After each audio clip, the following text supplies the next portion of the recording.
ये तीन तरह के लोग जीवन में सबसे ज़्यादा सुखी रहते हैं। जय श्री कृष्णा दोस्तों, स्वागत है आप सभी का भक्ति ज्ञान सारांश यूट्यूब चैनल पर। दोस्तों, इस वीडियो में बहुत ही ज्ञानवर्धक बातों को बताया गया है। अगर आप इस वीडियो में बताई गई बातों को पूरा सुन लेते हैं तो आपके जीवन में ये बहुत काम आएंगी।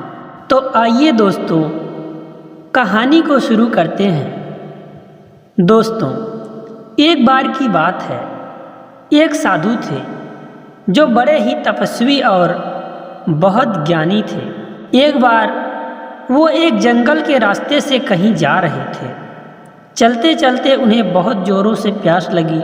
साधु जी ने जंगल में जल को बहुत ढूंढा, लेकिन उन्हें कहीं भी पानी नहीं मिला। तभी साधु जी की नज़र पास में ही खेलते हुए तीन बालकों पर पड़ी।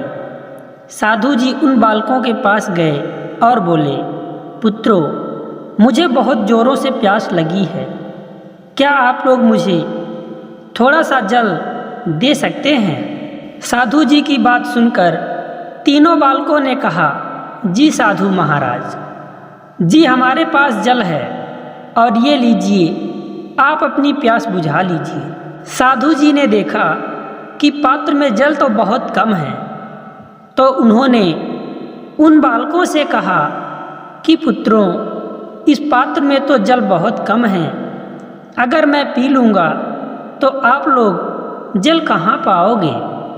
तब उन बालकों ने कहा कि हे साधु महाराज, हम लोगों का घर पास में ही है और अगर हमें प्यास लगेगी तो हम लोग घर जाकर जल पी लेंगे। साधु जी को उन बच्चों का व्यवहार बहुत अच्छा लगा और उन्होंने जल पीने के बाद बालकों से कहा कि हे पुत्रों, तुम लोगों ने जल पिलाकर मेरा मन प्रसन्न कर दिया है, अतः मैं तुम तीनों को वरदान देना चाहता हूँ। तो अब तुम तीनों बताओ कि तुम लोग अपने अपने जीवन में क्या पाना चाहते हो, मैं तुम्हें वह सब दिला सकता हूँ। साधु महाराज की बातें सुनकर पहला बालक बोला कि हे साधु महाराज, अगर आप मुझे वरदान देना ही चाहते हैं तो आप मुझे ये वरदान दीजिए कि मेरे पिता की गरीबी दूर हो जाए, जिससे मैं अच्छे अच्छे पकवान खा सकूं और अच्छे अच्छे कपड़े पहन सकूं। साधु जी ने पहले बालक की बात सुनकर तथास्तु कह दिया। अब दूसरे बालक की बारी आई तो उसने कहा कि हे साधु महाराज, मैं चाहता हूँ कि मेरे पास रहने के लिए बड़ा घर हो, घूमने के लिए घोड़े हों, हाथी हों, जिससे मैं सुखी रह सकूं। साधु जी ने दूसरे बालक को भी तथास्तु कह दिया। अब थी तीसरे बालक की बारी। साधु जी ने कहा कि पुत्र, तुम बताओ तुम क्या चाहते हो? तो तीसरे बालक ने कहा कि हे साधु महाराज, मुझे अपने इन साथी मित्रों की तरह ना तो घोड़े हाथी चाहिए और ना ही रहने के लिए बड़ा घर चाहिए। मुझे तो आप सिर्फ इतना ही वरदान दीजिए कि मैं बड़ा होकर एक बड़ा विद्वान बन सकूं और अपने घर परिवार के साथ साथ अपने समाज और देश की मदद कर सकूं।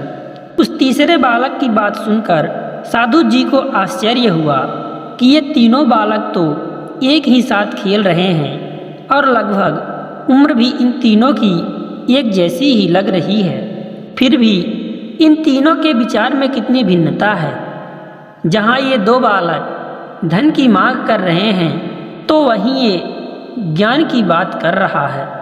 फिर साधु जी ने उस बालक से कहा कि पुत्र, तुमने ये वरदान मांग कर तो मेरा मन जीत लिया, क्योंकि हे पुत्र, जिसके पास ज्ञान ना हो उसका इस संसार में जीना बहुत ही मुश्किल हो जाता है।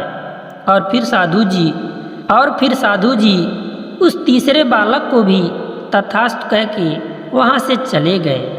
जब कुछ वर्ष बीत गए और तीनों बालक जब बड़े हो गए तो जिस बालक ने विद्या का वरदान मांगा था उसकी ख्याति राज्य के राजा तक पहुंच गई और उस राज्य के राजा ने उसके ज्ञान से प्रभावित होकर उसे अपने राज्य का मंत्री और अपना प्रमुख सलाहकार बना लिया। मंत्री बनने के बाद उसने सोचा कि एक बार साधु से मिलना चाहिए और उनका आशीर्वाद लेना चाहिए, क्योंकि उन्हीं के वरदान के बदौलत तो हमें ये सब प्राप्त हुआ है। अब एक दिन वह अपने कुछ सिपाहियों के साथ साधु जी के आश्रम में गया और जाकर साधु जी को प्रणाम किया और अपने बारे में बताया कि वह कौन है। तब साधु महाराज उसको देखकर बहुत प्रसन्न हुए और बोले कि जो तुम्हारे दो साथी मित्र थे वो इस समय कैसे हैं? तब उस व्यक्ति ने कहा, अर्थात उस मंत्री ने कहा कि महाराज, अगर आपकी आज्ञा हो तो मैं उन्हें अभी बुलवा सकता हूँ। तो साधु जी ने कहा कि अवश्य, मैं भी उन्हें एक बार देखना चाहता हूँ। तब उस मंत्री ने अपने दो सिपाहियों को भेजकर उन्हें बुलवा लिया। आते ही उन दोनों व्यक्तियों ने साधु जी को प्रणाम किया। तब साधु जी ने उस पहले व्यक्ति से कहा जिसे उन्होंने धन का वरदान दिया था कि हे पुत्र, मैंने तो तुम्हें धन का वरदान दिया था, तो अब तुम्हारा जीवन कैसा चल रहा है? तब उस पहले व्यक्ति ने कहा कि हे महाराज जी, मैं बहुत ही मूर्ख था जो आपसे धन का वरदान मांग बैठा।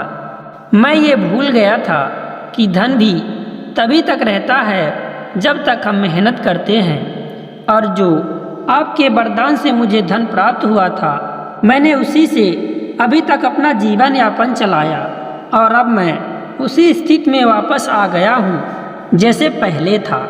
अब साधु महाराज ने उस दूसरे बालक से पूछा जिसको उन्होंने धन दौलत, घर, घोड़े, हाथी का वरदान दिया था। साधु जी ने उस व्यक्ति से कहा कि हे पुत्र, तुम्हारा जीवन कैसा चल रहा है?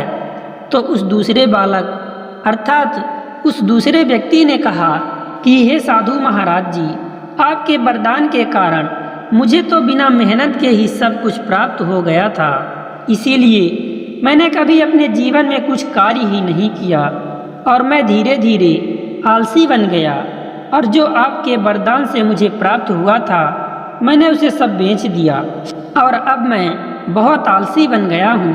मुझसे अब कुछ काम भी नहीं होते हैं। मेरे पास आपके द्वारा दिया हुआ धन जब तक था तब तक मैंने उन्हीं पैसों से ऐश किए, और अब मैं पहले जैसा था वैसा ही हो गया हूँ। हे साधु महाराज, मुझे क्या पता था कि मैं आपसे वरदान में घर, धन, घोड़ा और हाथी नहीं बल्कि निर्धनता और आलस्य मांग रहा हूँ। उन लोगों की बात सुनकर साधु जी बोले, हे पुत्रों, आज मैं तुम तीनों को 3 ऐसी ज्ञान की बातें बताने जा रहा हूँ, और उन 3 बातों में 3 ऐसे लोगों को बताया गया है जो कभी भी निर्धन नहीं होते और उन्हें कोई दुख नहीं होता है। पहला है ज्ञानी व्यक्ति। हे पुत्रों, जिस व्यक्ति के पास ज्ञान है वह कभी भी भूखा नहीं रह सकता, क्योंकि जिसके पास ज्ञान हो वो कोई ना कोई कार्य अवश्य ही कर लेता है। दूसरा है पराक्रमी व्यक्ति।